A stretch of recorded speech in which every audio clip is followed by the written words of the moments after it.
घर में किसी के ऊपर अत्याचार हो रहा है तो वो डोमेस्टिक वायलेंस है। अब डोमेस्टिक वायलेंस कई प्रकार होता है। आज के दिन में सिर्फ महिलाएं नहीं, पुरुष भी डोमेस्टिक वायलेंस का शिकार हो जाते हैं। इन दिस केस वाइफ है, उसको डिवोर्स चाहिए, वो कुछ नहीं ऐसे ही एक डोमेस्टिक वायलेंस का केस लगा लेते हैं ताकि उसको डिवोर्स मिल जाएगा।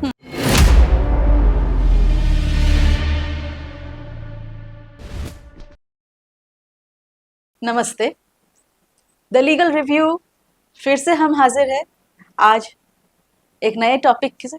जो टॉपिक आम दिन हर घर में ज़रूरत पड़ती है। इस चीज़ की इस चीज़ के जो द्वारा जो प्रॉब्लम्स होते हैं ना, इस प्रॉब्लम्स के सॉल्यूशंस के लिए आज हमारे साथ फिर से हमारे स्टूडियो में प्रस्तुत है डॉक्टर एडवोकेट श्री सिद्धार्थ गोस्वामी जी। नमस्कार। Calcutta high court and supreme court.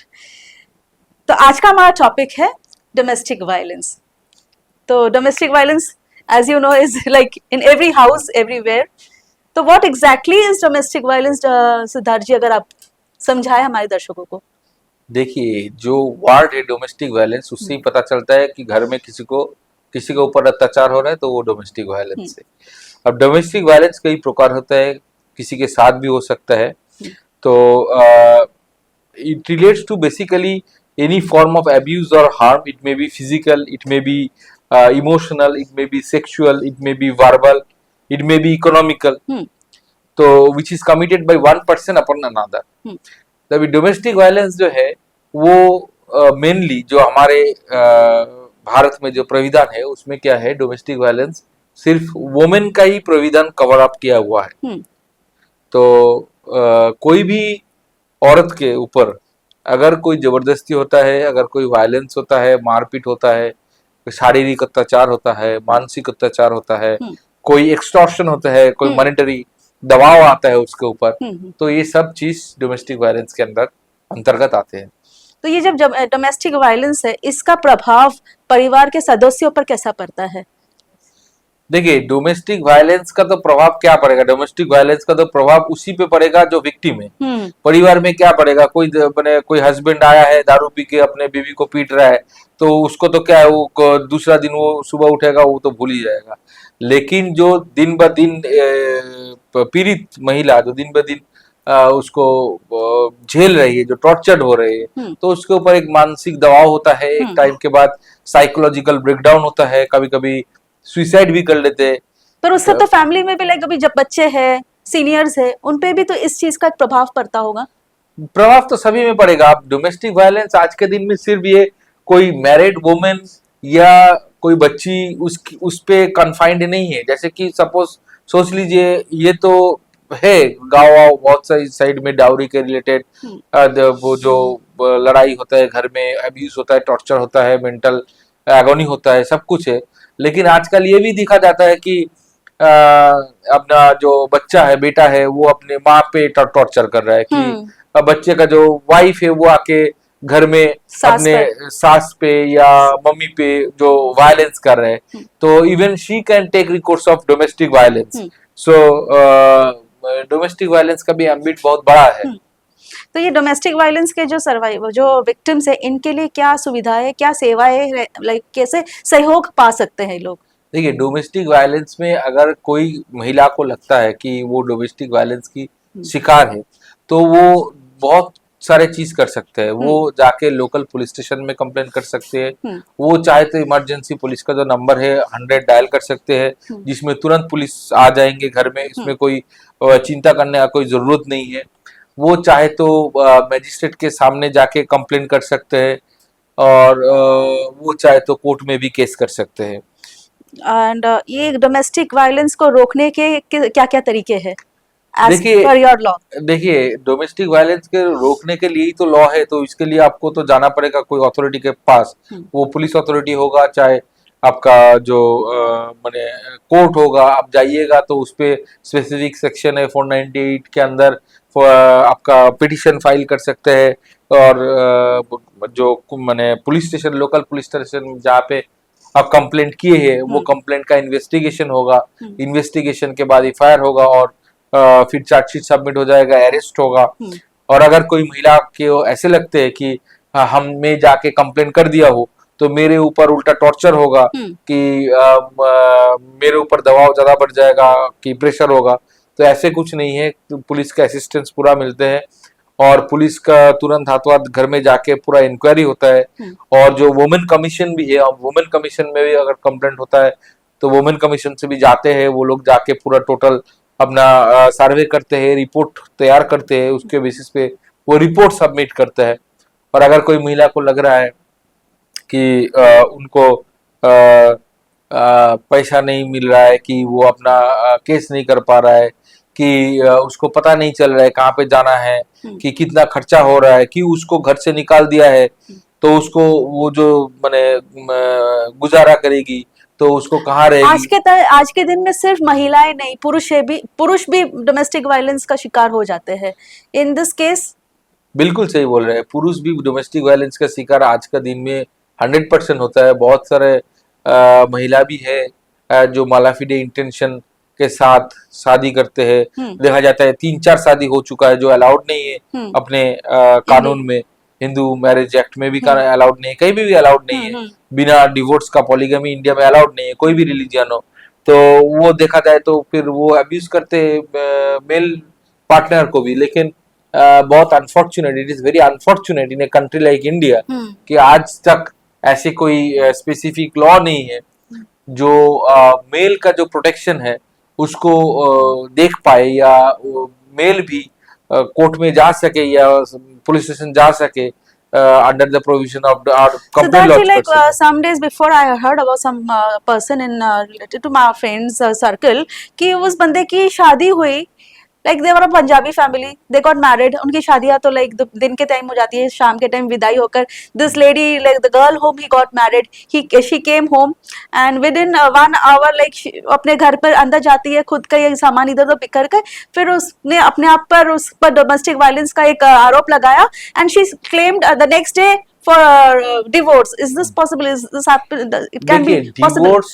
Divorce एक अलग चीज है, डोमेस्टिक वायलेंस एक अलग चीज है। नहीं, like after getting married, हाँ। डिवोर्स की बहुत सारे ग्राउंड्स होते हैं, तो वो ग्राउंड सेटिस्फाई करने से डिवोर्स मिल सकता है। और अगर कोई भी ग्राउंड्स भी नहीं है तो there is provision for mutual divorce. किसी को रहना नहीं है तो वो कोर्ट डिसाइड करेगा। ये आज के जमाने में है, आज से 20 साल 25 साल पहले का व्यू अलग था, जब कोर्ट भी चाहते थे, क्योंकि marriage is an institution, so even the courts always had an endeavour to save that institution कि दोनों पति पत्नी शादी किया है तो वो एक साथ रहे। लेकिन आज के दिन में जो तनाव बढ़ रहे हैं, जो हमारे स्पीडी लाइफ है, फास्ट लाइफ है, तो उसमें divorce is a different issue. So anyone can take divorce irrespective of whether there is a ground और whether there is no ground. Even if there is no ground they can opt for mutual divorce.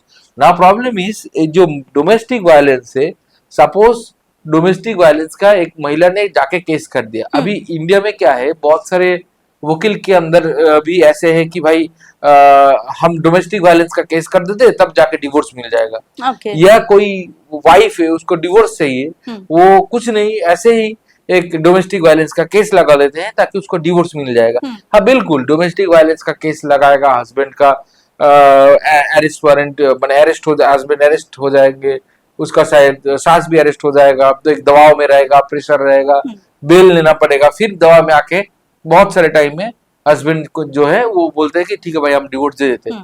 But this is not the correct way. Why I will say, क्योंकि अगर कल को prove हो जाता है कि domestic violence नहीं हुआ है तो उस इंसान को, उस लड़के का पास मैलिशियस प्रोसिक्यूशन का रास्ता खुला है, तो he can very well seek before the court of law, before the civil as well as criminal court, and file a case of malicious prosecution कि उसके खिलाफ malicious prosecution हुआ है, उसके खिलाफ गलत केस दर्ज हुआ है, और उस हिसाब से उसको 2 लाख से लेके 1 करोड़ तक अप टू 2 लाख तक कंपेंसेशन मिलेगा, 1 करोड़ तक भी मिल सकता है। अगर सिविल केस है, सिविल डिफामेशन कर सकता है, तो बहुत सारे कुछ कर सकता है।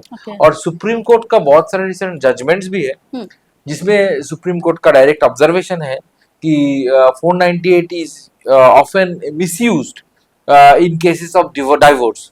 सो ये जो 498 का जो केस है, तुरंत पहले क्या होता था कि पुलिस स्टेशन में जाके डोमेस्टिक वायलेंस कंप्लेन होता था, तुरंत केस रजिस्टर हो जाता था और अरेस्ट हो जाता था सब माने जो हस्बैंड है वो सास ससुर सब अरेस्ट हो जाता था। आज के दिन में ऐसा नहीं है। सुप्रीम कोर्ट का ऑब्जर्वेशन है जिसमें क्लियरली लिखा हुआ है, गाइडलाइन दिया हुआ है जिसमें after a complaint is received of domestic violence police authorities will visit if required, personnel from Human Rights Commission और Women Rights Commission में also visit the house। वो proper investigation करेंगे, वो report देंगे और on the basis of the investigation FIR draw होगा, फिर arrest होगा। or how much, like, how do you think, like, what role is education and awareness programs will overcome such situations of domestic violences? देखिए, आज education और जो awareness है आज महिला में हो या पुरुष में हो काफी हद तक है। तो आज से 20 साल पहले एक टैबू Still था। into like interiors में बहुत हाँ, ऐसा है। इंटीरियर में तो अलग कहानी है, वो तो बिल्कुल ही है।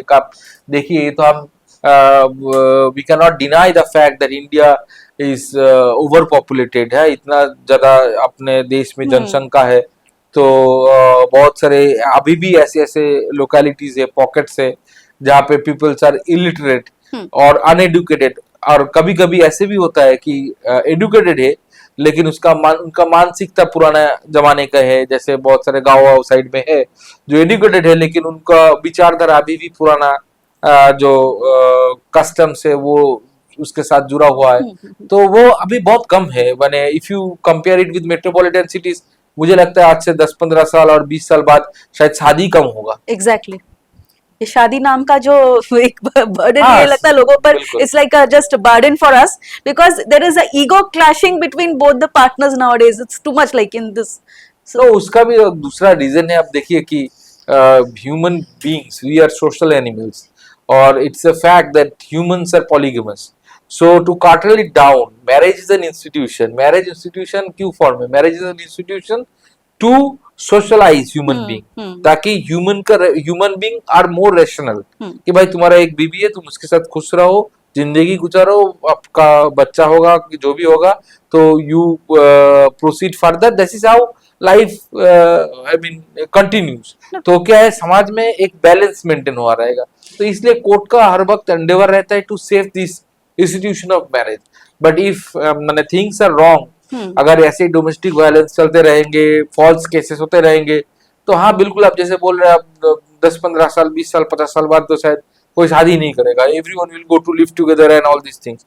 ताकि सुप्रीम कोर्ट का ये ऑब्जर्वेशन लिव टुगेदर और लिव इन रिलेशनशिप को लेके भी है कि that is also if you can prove it is equivalent to marriage and all this things. तो उसमें मैं नहीं जा रहा हूँ। Siddharth ji, nowadays like you know like ये जो सर्वाइवर्स जो लोग एक डोमेस्टिक वायलेंस एक्सपीरियंस किया हुआ है, maybe it's a female और a male however it is, like male का तो डोमेस्टिक वायलेंस वो फील करेगा भी तो भी कोई प्राविधान है नहीं, तो उसका तो वो it will be in silence. या तो like how can we support the survivors in rebuilding their lives? See, there are several schemes. There is victim compensation scheme under the different state authorities, legislatives. There is central act. There is compensation of the victims. फिर जैसे कि अगर कोई माने कोई शादीशुदा है, domestic violence का शिकार है, तो उसको भी damages those are paid under the new act of BNSS. और फिर देखिए, जैसे कि सपोज कोई लड़की वो डोमेस्टिक वायलेंस का कंप्लेन करती है और after investigation prima facie it is found कि डोमेस्टिक वायलेंस हुआ है और केस रजिस्टर हुआ है, तो लड़की को ऐसे लग सकता है कि भाई मुझे घर से निकाल दिया जाएगा। तो ऐसे नहीं है। मतलब जो कोर्ट्स है, जो ट्रायल कोर्ट है या जो पुलिस अथॉरिटी है, वो थ्रू पब्लिक प्रोसिक्यूटर वो याचिका डाल सकते हैं कोर्ट में। और उसे प्राविधान है जिसके थ्रू वो जो विक्टिम है, जो विक्टिम गर्ल या विक्टिम लेडी या वुमेन, तो उसका जो उसका जो राइट्स है वो भी देखा जाता है, ताकि उसको घर से नहीं निकाला जाएगा। उसका जो जॉइंट प्रॉपर्टी है, जो औरत है उसका जो जॉइंट प्रॉपर्टी है विद द हस्बैंड, और उसका जो जॉइंट अकाउंट है with the husband, even that account is attached sometimes so that husband can not close that account और husband can not sell the property. और उसमें इंजंक्शन भी हो जाता है, कभी कभी स्टे हो जाता है। और till disposal of this suit और till disposal of the criminal case, कभी कभी कोर्ट से याचिका डालने पर कोर्ट ये भी देता है कि जब तक ना केस सॉल्व होता है, जब तक ना केस ओवर होता है, ये टोटल वो जो औरत है उसको प्रोटेक्शन मिलेगा, वो उस घर में रहेंगे, उसको कोई नहीं निकाल सकता है, मॉनेटरी सपोर्ट, ये सब कुछ है प्राविधान। तो law is very strong in that regard. Thank you so much Siddharth ji. तो हमने जाना किस तरीके से अगर हम डोमेस्टिक वायलेंस के शिकार होते हैं हमें किस तरीके से अपने आप को संभालना चाहिए और किस तरीके से हमें हमारा लॉ सपोर्ट करता है, ये भी सिद्धार्थ जी ने हमको बताया है। कहाँ कहाँ अप्रोच करना है, किस तरीके से which policies are helping us to overcome these domestic violence. So let's keep going with such more and more programs. Till then, we are waiting for the new topic to come again. Mr. Siddharth Goswami ji, you are most welcome, and so much thanks to you for giving such beautiful information to our viewers. So thank you. waiting for the next episode, next new topic next week. Till then, namaste. नमस्कार।